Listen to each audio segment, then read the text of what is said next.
mendengar Rabbani. Di antara lagu yang saya rakamkan lagu ini lah.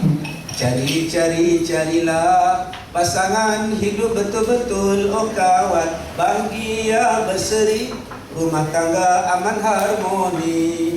Dapatkan CD yang original. Ya, harga dia RM12.90. Lagi 2 bulan keluarlah album. Ya, dari recording artis dah saya. InsyaAllah saya kasih kepada Mak Panjang, saya ngari bonding lagi. Ya, sesuai dengan nama artis. Jadi tuan-tuan, disuruh je kita memilih suami isteri. Sebab ada orang yang asalnya jahat, semakin jahat sebab berkahwin dengan orang yang silap. Ada orang yang baik, bila kahwin jadi teruk sebab berkahwin dengan orang yang teruk.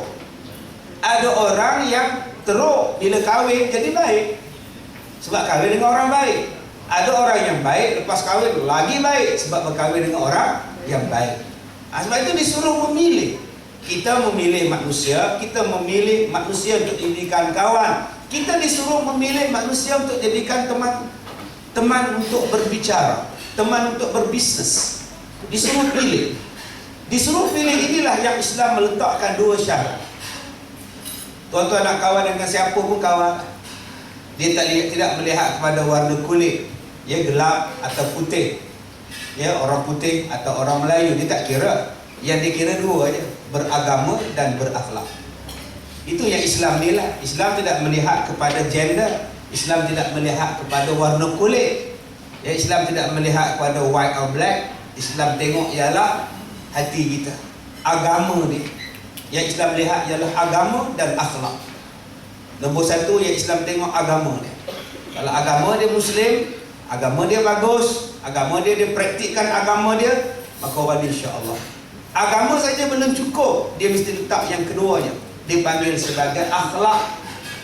Akhlak ini yang kedudukan dia paling tinggi dalam syurga. Dalam syurga ni ada 3 kediaman.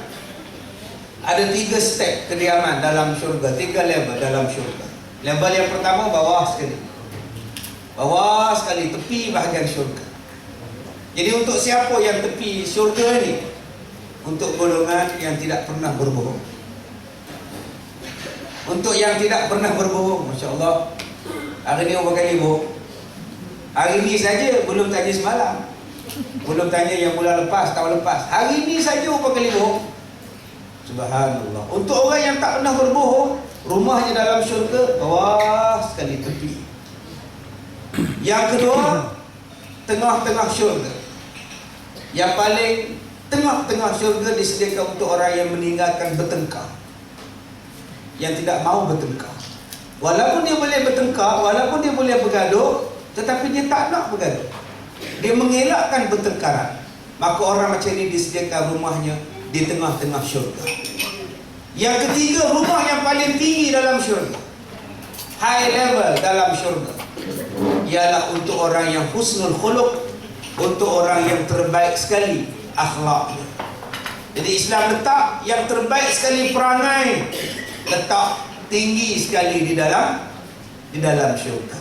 Ada ini yang kita kena nilai, akhlak. Sebab agama saja boleh tentu berakhlak. Saya ni bersongkok datang sini, dia tinggal serban. Di Malaysia berserban saya ni. Naik motor tak pakai helmet, ya, guna helmet, guna serban. Nampak macam berakhlak. Tapi nak tengok saya berakhlak tak berakhlak, kena tanya orang rumah saya. Kita ni duduk sini semuanya baik. Baiklah ke? Yang nulis, yang makan tebikai, makan tebikai, yang minum. Baiklah ke? Nak menguap pun tutup mulut. Nak bersin pun excuse me. Nak bersin. Nak tengok baik tak baik, akhlak tak akhlak, tengok ada rumah. Siapa yang tahu? Orang rumah kita. Kalau orang rumah kita kata dia bagus, bagus. Kalau orang rumah kata macam ini, mana tak bagus lah. Jadi nak menilai kita punya hidup ialah isteri kita. Yang nak tengok kita ni baik tak baik perangai ialah suami kita.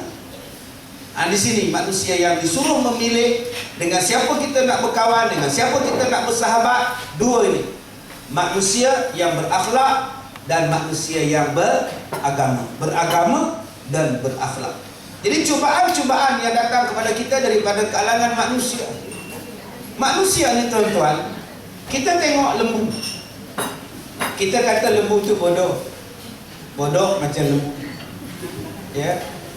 Saya pun tak pasti adakah lembu saja binatang yang bodoh. Ya, ada juga binatang lembu walaupun dia bodoh, dia banyak manfaat. Daripada kulit lembu sampai ke otak lembu manfaat. Manfaatnya. Kita tengok daging lembu, tengok sel lembu, tengok hormon lembu pun ada manfaat. Tengok kulit dia pun boleh buat sarung kereta, boleh buat baju, boleh buat kasut. Manusia yang buruk perangai dia, apa guna dia? Manusia yang buruk perangai apa guna? Duduk di rumah, curi barang kemas mak dia. Duduk di luar rumah, isap dadah. Dapat motor, bawa laju-laju. Dapat kereta, langgarnya orang. Kadang-kadang lembu itu lebih manfaat daripada manusia. Ulaika kal an'ami bal hum adall. Mereka itu macam binatang ternakan, bahkan lebih buruk daripada binatang ternakan. Sebab itu kita kena jadikan beza. Kita tengok harimau, walaupun harimau tu makan orang, dalam setahun berapa kali dia makan orang? Berapa lama sekali? Rasanya di Singapura mungkin 4-5 tahun dulu. Ya, laki-laki masuk dalam zoo Singapura, masuk dalam kandang harimau putih ke pun orang Malaysia, itu 4 tahun dulu. Dia jarang kita dengar. Yang kita dengar ialah orang rogol. Yang itu banyak. Tak pernah kita dengar lagi seekor harimau merogol makcik lehat. Tak ada. Tak pernah kita dengar lagi itu. Tapi manusia lah yang rompak orang, manusia lah yang lebih berbahaya daripada orang. Ya, manusia lebih bahaya pada orang. Sebab itu disuruh pilih. Manusia dia jual manusia dia sanggup potong tangan manusia untuk dapat uang. Manusia sanggup colek budak kecil, belah jantung dia, ambil buah pinggang dia, jual. Sanggup dia sanggup buat. Sejahat-jahat harimau dia tak bunuh mak dia. Ya, tapi di negara kita ada orang yang sanggup membunuh ibu dia sendiri, menyembelih ayah dia sendiri. Ada yang membunuh anak beranak dia, suami dan isteri bunuh anak yang dilahirkan. Ini yang menakutkan kita. Kita tak boleh bayangkan tuan-tuan zaman jahiliah. Dulu-dulu zaman jahiliah orang bunuh anak-anak. Sekarang zaman moden yang sudah dapat ilmu yang banyak, pengajian yang banyak, tapi masih sanggup lagi ambil anak dan dikebumikan. Hidup-hidup dikebumikan. Ini yang berlaku nombor satu. Ujian nombor satu ialah manusia. Sebab itu pilih betul-betul manusia yang untuk dijadikan apa-apa benda juga hubungan kita dengan dia. Yang kedua, cubaan kita yang kedua datangnya daripada syaitan. Datang daripada syaitan. Innahu lakum aduwwun mubin. Sesungguhnya syaitan ini adalah musuh kamu yang paling terang. Musuh yang paling nyata ialah syaitan. Maka jadikanlah syaitan itu sebagai musuh. Jadi bagaimana kita nak mengetahui syaitan? Tak kenal maka tak cinta. Orang pun macam mana kita nak tahu, Ustaz, suami ni baik tak baik?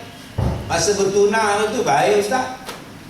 Masa kita bertunang dengan dia, okey baik, Ustaz, tak? Dia tidak pemarah.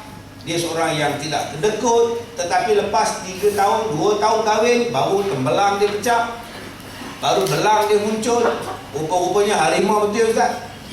Ya, harimau jadian. Anak-anak pun bila dia balik, anak-anak lari. Bila mak dia tanya kenapa kamu lari, itu singa dah balik gitu. Dia panggil bapak dia singa, Ustaz. Jadi manusia ni macam mana kita nak tahu dia baik tak baik? Saya dah sebut banyak kali dah. Kalau dia tu sembahyang tak tinggal, insya-Allah dia baik. Kalau dia tu sembahyang tak tinggal, itulah orang baik nombor satu. Kita boleh kenal. Okey, nombor satu sembahyang. Innas salata kana 'alal mu'minin kitaban mawquta. Innas salata tanha 'anil fahsya'i wal munkar. Kita boleh kenal. Tapi kalau sembahyang pun buat tak buat, masa bertunang pun tak sembahyang, masa berkawan pun tak sembahyang, nampak sangat tak baik. Walaupun dia caring, walaupun nampak dia baik, sopan santun, lembut. Ya, siang nama dia Ruslan, malam Rus. Lembut juga. Dia kira lembut, bukan kira lembut, dia tengok solat, tak solat, itu baik. Jadi manusia nak nilai baik tak baik, tapi ustaz, semayang pun jahat juga ustaz. Sebab tu kita minta bimbingan daripada Allah, nama dia istikharah. Apa benda yang tuan-tuan nak buat? Istikharah. Kita istikharah bila nak kahwin. Bila dah kahwin, dah tak nak kahwin lagi, kita tak buat istikharah. Beli kereta tak istikharah, beli rumah tak istikharah, beli tanah tak istikharah. Kita hanya istikharah masa nak kahwin, masa nak dapat kerja atau nak masuk universiti. Sekarang pun nak istikharah. Berapa ramai yang dah tua-tua pun kena tipu. Kena tipu dengan rakan Facebook, laman sosial. Satu opah 63 tahun ditipu 5 juta. Bercinta dengan General Pencen dari Amerika. Umurnya 63, udah opah, tapi bercinta dengan General Pencen. Hilang 5 juta ringgit. Cash money 1.5 million. Banglo 3.5 million. Habis lingkup. Bercinta dengan Mak Saleh. Rupa-rupanya daripada Nigeria. Kenapa jadi macam itu? Sebab tidak istikharah. Bila dah cinta melebihi hak, hubbuka li syai' yu'ma wa yusam. Bila cinta lebih daripada hak, mata jadi buta, telinga jadi pekak. Tiap-tiap hari keluar dalam paper pun ada sedikit penipuan dalam internet, dia tak baca. Orang dah cakap, opah, berhati-hati opah. Dia jadi pekak, kamu jealous. Akan dapat orang putih pun jealous. Orang cakap lah, maksum, sabar maksum. Kan kena tipukan maksum. Kamu jealous, aku tahu. Ini yang jadi buta dan pekak. Sebab tu kita kena istikharah. Nak beli kereta istikharah. Benda yang harus kena istikharah. Benda yang wajib jangan istikharah. Aku ni nak sembahyang Zuhur ke tak sembahyang? Istikharah dulu lah. Ini pun penyakit juga. Benda yang wajib tak bayar istikharah. Yang harus. Aku ni nak ke Australia ke tidak? Istikharah. Istikharah dulu. Jangan bila tengok pasal kaji ikut. Jangan. Minta petunjuk pada Allah. Elok tak elok aku pergi Australia? Elok. Jumpa kawan-kawan, jumpa sahabat, jumpa teman-teman, dapat makan-makan di bistro. Apa dah okey lah. Okey, jadi begitu juga dengan syaitan. Bagaimana kita nak mengenali syaitan? Apa dia tu syaitan? Sebab tu kita kena belajar. Nombor satu, belajar apa? Belajar perangai syaitan. Apa dia perangai syaitan? Membazir. Innal mubazirina kanu ikhwana syayatin. Membazir ini ialah saudara syaitan. Jadi nombor satu ingat, siapa yang bazir itu saudara setan. Jadi jangan bazir. Buat kenduri, panggil 2,000 orang, jamu untuk 200, insyaAllah. Itu namanya penaya orang. Ya. Sediakan makanan untuk 200 orang, dia panggil dia 2,000 orang. Orang dah tak makan di rumah, datang-datang makanan tak ada. Dia pun zalim pula. Okey. Jadi tuan-tuan, bila tuan-tuan hidang macam ni, buah habis, lauk habis tu tak membazir. Jalanlah. Membazir itu tuan-tuan tengoklah, membazir macam mana. Yang kedua, apa dia perangai syaitan? Perangai syaitan ialah hasad, dengki, khianat. Itu perangai syaitan. Jadi kita jadikan diri kita jangan ada hasad. Kenapa kita nak hasad dengan orang? Kita hasad dengan dia, ustaz, isteri dia cantik. Isteri kamu pun cantik juga. Ada hidung, ada mata, ada telinga. Masalah ustaz, isteri saya mata apa pun tak ada ustaz. Semua orang cantik. Laqad khalaqnal insana fi ahsani taqwim. Semua orang cantik. Kenapa nak hasad? Tapi kereta dia besar ustaz. Ya Allah, kereta kamu pun serupa juga. Walaupun kereta dia besar, dia tetap duduk satu seat. Driver dia satu seat, penumpang sebelah dia satu seat. Tak ada orang yang keretanya besar, seorang pemandu untuk depan seorang dia. Mana ada? Dia kekangkang di dalam depan dalam kereta. Kenapa kamu duduk jadi? Aku duduk kereta aku mahal. Sama aja. Kenapa kita nak hasad? Oh, kita nak hasad dengan dia, rumah dia besar. Dia tidur tilam juga macam kita. Tak ada orang yang kaya tidur 16 tilam. Mana Tuan Haji yang mangah? Tu sampai ke bumbung tilam. Kenapa tinggi sangat? Orang kaya tak ada tuan. Kadang-kadang orang kaya tak tidur malam. Jadi kita fikir-fikirkan kenapa kita perlu hasad. Hasad itu ialah perangai syaitan. Yang ketiga, perangai syaitan itu apa? Perangai syaitan itu ialah berdendam. Dan apabila berdendam, dia melampaui had. Cuma tengok dia dendam pada Adam, dia dendam pada keturunan Adam, sampai kiamat dia dendam. Ada orang yang dendamnya tak habis-habis. Ni yang saya sebut dalam cerita Seri Mersing. Kan, Seri Mersing tuan-tuan buat cerita Saleh Gani semua dulu. Damak dengan Pak Malau, Sarif Medan. Sarif Medan ni orang Singapura, rancangan bangsawan. Rancangan bangsawan di udara diarahkan oleh Haji Sharif Medan. Oh, cik-cik sini tengok radio Singapura ni sampai ke Perak maksudnya. Tengok Sharif Medan. Sharif ada dua, satu Sharif Medan, satu lagi Sharif Melan, satu lagi Sharif Lobo, Sharif Dol. Jadi tuan-tuan, ada manusia yang sifat dendam, dia tidak boleh memaafkan orang. Sedangkan Allah Ta'ala menyuruh kita memaafkan orang. Wal'afina 'anil nas. Syaitan ini tuan-tuan, dia tak nak maafkan orang, dia musuh dengan orang sampai bila-bila. 4. Sifat syaitan yang keempat itu apa? Takabbur, aba wastakbara wa kana minal kafirin. Sifat syaitan ialah takabbur, sombong, bongkak, belagak. Kenapa belagak? Menantu aku kerja besar, menantu I doktor. Kita tengok menantu I pun doktor juga. Doktor apa? I doktor sendiri. Menantu I doktor sendiri, mencucuk sendiri. Kita namanya tak edit. Jadi buat apa kita nak bangga? Sama je. Ya Allah, jangan kita takabur. Manusia sombong kerana beberapa sebab. Manusia sombong kerana cantik, maka dia pun sombong. You kalau tak ada $10,000, jangan rapat dengan I tau. Mak saya cantik. You kalau tak ada sebelah tangan $50,000, jangan bina anak I. Anak I cantik. Ya Allah, cantik tak lama tu kan. Tak lama cantik. Naik motosikal, jatuh tersembam ke depan, hilang hidung. Doktor cari mana hidung, cari pasang balik. Sekarang hidung dah tak ada hujang. Cantik-cantik pun bila buang ni busuk juga. Jadi buat apa kita nak bangga dengan cantik? Cantik tak lama. Kalau kita bayangkan semua orang cantik, selesai masalah. Tapi masa dia perasan dia cantik, maka dia jadi sombong, takabur. Ada manusia yang takabur kerana ilmu. Dia pandai, maka dia rasa dia patut sombong dengan orang. Sedangkan ilmu kita hanya tersimpan di belakang kepala.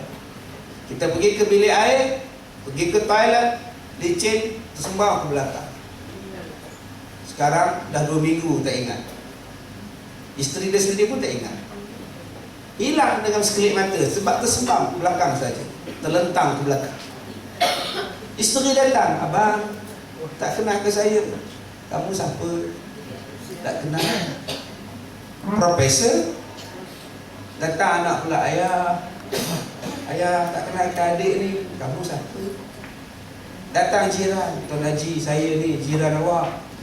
Awak siapa? Datang pelajar, budak universiti. Prof, kenal ke saya Prof? Oh kenal, anak dara dia kenal. Ini nama dia Prof Jakarta. Dia boleh ingat tuan-tuan. Jadi ilmu kita hanya di sini. Sebab itu kalau kita tampar anak kita di bahagian belakang kepala dia, biul budak. Kalau dia terlentang ke belakang pun dia hilang ingatan. Kalau tersembam benjol depan tak apa lagi.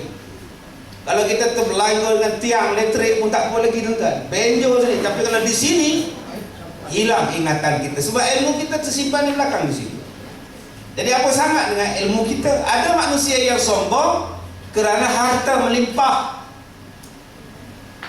Harta dia melimpah, maka dia pun sombong dengan orang. Nak makan dengan orang miskin pun ada batasannya. Nak duduk dengan orang miskin pun ada hak. Kalau orang miskin datang rumah dengan dia pun, datang rumah dia pun dia susah hati. Tambah orang miskin tu pula bawa anak dia 4-5 orang dia kecil-kecil. Berimui lagi. Duduklah, ikutlah dekat sofa dia. Ambillah sofa nampak. Aduh. Ada manusia yang sombong kerana dapat kuih. Kerana dapat, dia dapat. Mesti makan dia. Ada manusia yang sombong sebab keturunan. Dia keturunan Raja Besiung. Siapa yang dia gigit dengan orang, maka dia pun sombong dengan orang. Iblis tu tuan-tuan, dia takabur yang kelima sebab itulah. Dia takabur kerana apa? Keturunan dia. Allah tanya dia, "Ma mana'aka alla tasjuda iz amartuk?" Apa yang menghalang kamu untuk tunduk pada Adam? Iblis menjawab, "Qala ana khairum minhu." Aku lebih baik daripada Adam. Khalaqtani min narin wa khalaqtahu min tin. Aku diciptakan daripada api, dia diciptakan daripada tanah. Iblis sombong kerana dia rasa dia hebat daripada api. Jadi ada manusia yang mengikut perangai iblis, perangai syaitan. Kita orang keronan ku tau. Engkau keturunan apa? Kita kuku. Kita jawab. Ini yang jadi antara dua darjah ni. Masya Allah. Padahal darah kita sama. Ya, darah kita sama. Sama je sama belaka. Kita ni berasal daripada air yang hina. Min nutfatin amsyaj. Kita berasal daripada air yang hina. Semua orang ni, ustaz ke, doktor ke, Tuan Haji Kamarudin ke, semua ni berasal daripada air yang hina. Min nutfah. Yang ada pada tuan-tuan ni air yang laku. Ni yang abang kita sedang hidang ni, teh tarik. Ini mau $4 ni tuan-tuan. Ya, $20. Ada nilai. Cuba tuan-tuan hidangkan air mani dalam gelas. Agak-agak siapa nak ambil? Air apa ni Yuk? Air mani. Tak ada siapa yang ambil dia. Bukan kata air mani ni kotor, bukan najis, tapi orang tak nak. Air kosong, air suam, air sirap, air cendol, air lecika, kita minum. Kalau tuan-tuan pergi ke pasar malam, buat air sirap, buat air lecika, buat sirap bandung, satu balang, satu tong lagi air mani. Siap buat ice cube lagi. Agak-agak siapa nak beli air mani 3 gelas? Tak ada siapa beli itu. Itulah asal kita. Asal kita ni tak ada siapa nak. Tapi Allah yang menaikkan darjat kita.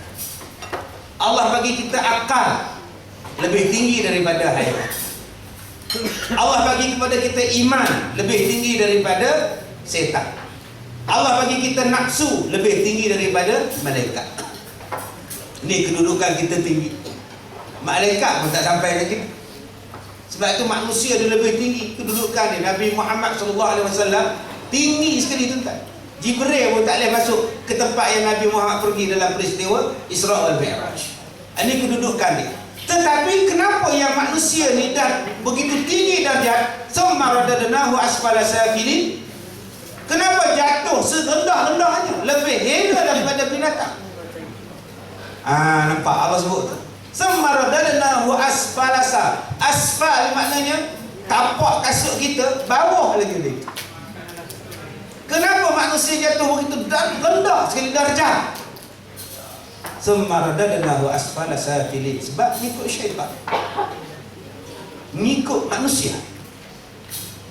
Itu yang di Malaysia sekarang ni orang heboh minta supaya diiktiraf, ya, diiktiraf LGBT, ya, lesbian, gay, bisexual dan transseksual.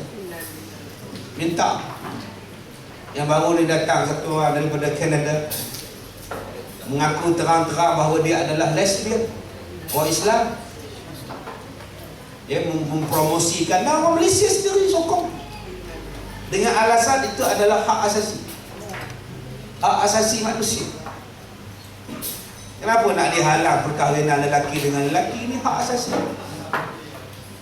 Yang ni yang Allah kata ni jadi rendah pada binatang. Lembu kalau nak kahwin dia cari lembu tinggi. Ada lembu jantan, cari lembu jantan, mengorak lembu jantan. Jalan gitu. Tak ada tuan-tuan. Ya, yang kita kata binatang paling busuk itu pun balik bayar tu pun. Binatang yang paling busuk tu pun cari yang betina. Babi jantan cari je babi. Tak pernah dengar dalam sejarah babi jantan morak babi jantan. Dikenyik mata dekat babi jantan tu. Ngorak je. Tak ada tuan-tuan. Tapi hari ni lelaki dengan lelaki kita nak takut. Ya, lesbian. Isyad Manji kata dia adalah lesbian. Dan apa salah dengan lesbian? Dia boleh tanya dekat orang, so what? Kita kata tak boleh, so what? Dia boleh tanya macam tu balik kita. Ini hak saya. Apa sebab kita nak salah? Dia kata Quran tak haram pun lesbian. Yang haramkan ialah mufti. Yang haramkan ialah imam. Jadi yang tak betul ialah mufti dan imam, kata dia. Ini tuan-tuan. Ada orang yang jadi gay, ada orang yang jadi biseksual. Jantan pun dia belum, tina pun dia belum. Ada yang lebih dahsyat lagi menjadi transseksual. Yang baru ni dijepul, yang dia potong alat kelamin dia sendiri dan dia masak cendawan. Dia masak cendawan bagi pelanggan dia makan. Dia satu pinggan RM650. Masya Allah, macam mana lah rasa dia tuan? Lemak ke tidak, kelihat ke apa dia orang. Apa nak jadi dia tuan-tuan? Yang bukan-bukan. Kita pun tak pernah dengar lembu potong dia sendiri. Ini jamu ada, tak ada. Manusia, dia menjalani operasi pembedahan jantina. Kemudian bila dia sembuh, dia simpanlah peti air muda tu. Bila dia sembuh, dia masak sebab dia chef. Dia nak jadi perempuan sepenuhnya. Masya Allah. Ini dia tuan-tuan yang Allah Ta'ala sebut, thumma radadnahu asfala safilin. Kamu jadi lebih rendah daripada haiwan. Kamu jadi macam haiwan, malah lebih rendah daripada haiwan. Masya Allah. Sebab mengikut syaitan. Sebab tu syaitan ni tuan-tuan. Ada orang tanya saya, Ustaz, di Australia ni tak ada ke sihir? Saya kata di mana-mana ada sihir. Bukan di kampung kita ada sihir. Ya, ada orang tanya saya, Ustaz, di Australia ni ada hantu orang putih. Misalnya ada mak lampir. Ya, ada mak lampir. Di Indonesia nya mak lampir. Ya, kalau di Thailand nang-nak. Kalau di Malaysia yang lapik, tuan-tuan. Di mana-mana pun ada, sebab setan tu ada di mana? Mana? Jin pun ada lah. Atau jin yang putih kan apa? Tak tahu lah. Mana saya tahu? Saya tak ada jumpa di Australia ada jin mana apa. Tetapi di mana-mana pun ada. Sebab setan tu kerja dia ialah menggoda manusia. Setan tu kerja dia ialah merosakkan manusia. Memang dia berjanji sampai kiamat dia akan rosakkan kita ni, supaya kita mengiringi dia dalam neraka. Jadi syaitan ini dia mungkin merosakkan kita, menghasut kita, mewas-waskan kita, yang menimbulkan nafsu pada kita, merosakkan kita. Mungkin dia mendatangkan kepada kita benda-benda black magic yang kita sebut sebagai sihir, yang kita sebut sebagai benda-benda yang doktor tak dapat bagi jawapan. Ya, baru tahun lepas, bulan 6 ni, juga ada ni bulan 6 ni. Setahun lah, genap lah, setahun saya masuk hospital. Tu saya berdebar-debar masuk bulan 6 ni. Ya, masuk bulan Jun susah hati doktor. Sebab tahun lepas bulan Jun saya masuk hospital. Saya buat operation 2 kali. Ya, masa kita MRI, bila kita MRI nampak, masuk MRI nampak, masuk dalam satu lagi doktor apa ya, CT scan pun nampak. Ya, benda yang patut dibuat. Bila dah operate 2 kali tak nampak. Ya, jenuh doktor tengok, tahu berjam dia tengok tak ada benda tu kan. 2 kali operate, yang dapatnya sakit. Ya, dapatnya sakit. Masya Allah. Saya puasa tahun lepas 10 hari je puasa. Yang lainnya makan ubat. Duduk di hospital. Lama duduk tuan dekat 2 bulan, beraya pun kat hospital. Habis benda-benda tu kena. Dengan tukang cuci sampah pun saya kenal. Tukang mop lantai pun saya kenal. Dah tak ada kerja, nyembang dengan dia orang lah. Kebetulan dia orang pula nak dara. Dia orang lah, saya nyembang dengan aci-aci sampah tu pun. Dia boleh nyembang dia. Dengan Cina, Sing, semua kawan. Saya jumpa baru Cina, baru ni saya jumpa dia dekat di Seminyak. Dia kata, wah ustaz, sudah sihat? Sudah sihat. Awak sihat? Sihat. Lama tak nampak ustaz, bila mau masuk hospital? Kamu nak aku sakit ke? Oh, itu Cina ni juga. Jadi tuan-tuan, setan tu kerja dia macam tu lah.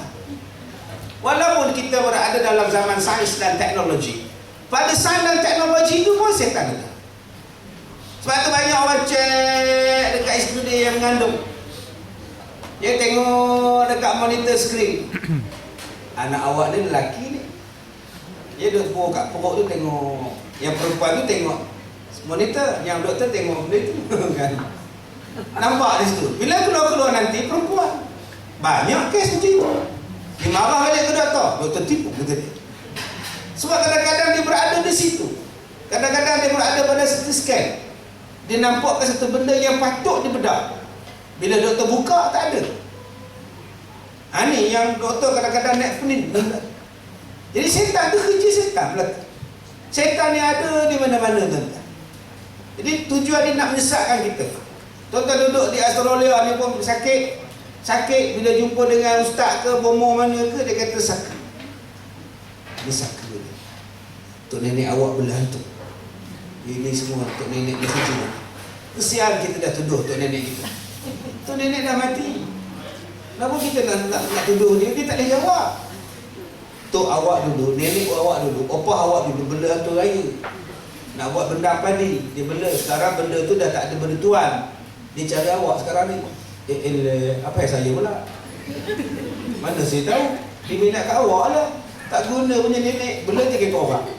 Akhirnya kita dah maki nenek kita. Kita dah tuduh nenek kita. Itu kan kerja setan. Padahal kita tak tahu pun betul ke nenek punya benda. Kalau dia masuk hantu, badan dia histeria, dia masuk hantu. Siapa kamu? Aku nenek opah kamu punya bela, gitu dia. Nampak? Dia sendiri cakap. Jangan percaya, setan tu kan bohong. Bila kita pegang, bohong kan suka ambil ada hitam ke apa ke. Paku tuan-tuan. Dia cepit ni celah-celah jari, dia pegang ni. Paku letak di sini, 2 jari letak di sini. Tak sakit? Tak percaya apa saya buat? Mereka paku sekuat kat dekat kaki. Letak paku 2 inci, letak di sini. Picit. Sakit! Dah macam hantu sekarang. Cakap, siapa buat? Jiran sebelah. Jiran kena pula tempat. Padahal jiran tak tahu apa. Setan kerja dia nak bagi kita gaduh. Sebab tu saya kalau tuan-tuan minta ubat ke apa ke, saya takkan sebut saka maka bohong juga. Kita dah nak tuduh tok nenek kita, kita dah nak tuduh opak kita, tok wan kita. Sedangkan kita tak tahu betul tak betul. Pasal kita nak tuduh hamba Allah dalam kubur sekarang ni. Dia tak boleh jawab. Kalau lah dia boleh jawab sekarang, kita pula lari. Kan? Malam dia datang, opah nak jawab malam dia lari. Sebab itu tuan-tuan tak boleh percaya. Dah sakit berubat. Jangan tanya siapa hantar, jangan tanya siapa buat, kamu datang dari mana. Sebab tu kalau saya tengok bomo macam berubat, selalu tanya, cakap dari mana? Cakap. Siapa hantar kamu? Cakap. Saya tak percaya langsung tuan, bohong. Tak payah, sebab kerja setan nak pergi gaduh. Masuk Islam kamu? La ilaha illallah. Dia mengejar Islam lah. Bro. Orang bohong tambah setan. Setakat muncak siapa boleh muncak. Burung kakak tua boleh muncak. Lembu pun boleh muncak kalau dia ajar setiap hari.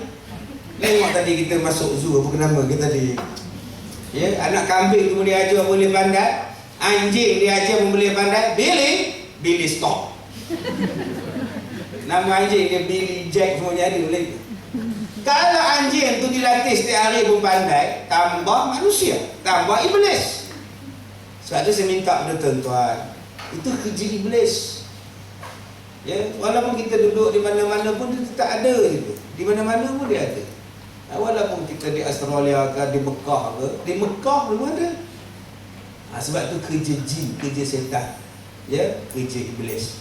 Baik. Yang ketiga